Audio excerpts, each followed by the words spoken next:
एक गांव था जहां लोगों का जाना मना था। गांव का नाम था भूतियापुरवा। कहते हैं कि वहां रात को अजीब अजीब आवाजें आती थीं, जैसे किसी के चीखने और रोने की।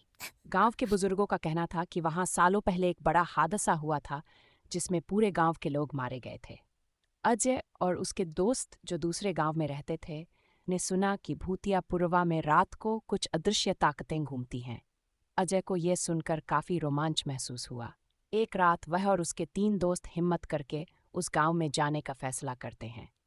वे अपने साथ टॉर्च और कुछ लाठियां लेकर निकलते हैं। जैसे ही वे गांव के अंदर जाते हैं, एक ठंडी हवा का झोंका उनके शरीर में सिहरन पैदा कर देता है। चारों ओर सन्नाटा पसरा था। जैसे ही वे गांव के बीच पहुंचे, उन्हें अचानक किसी के चलने की आवाज सुनाई दी।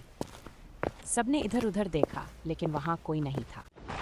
तभी गांव की एक पुरानी टूटी हुई हवेली में से एक लड़की की रोने की आवाज सुनाई दी। अजय और उसके दोस्तों ने हिम्मत करके हवेली के अंदर जाने का फैसला किया। जैसे ही वे हवेली के अंदर पहुंचे, वहां दीवारों पर खून के निशान थे। कमरे में लगे पुराने आईने में उन्हें अपनी परछाई दिखाई दे रही थी, लेकिन परछाई में उनकी आंखें काली और चेहरे पर अजीब मुस्कान थी।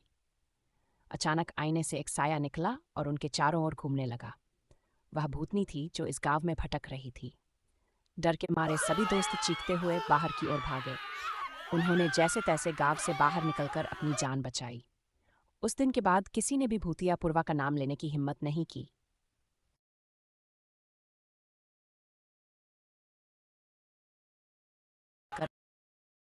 किसी ने भी भूतियापुरवा का नाम लेने की हिम्मत नहीं की।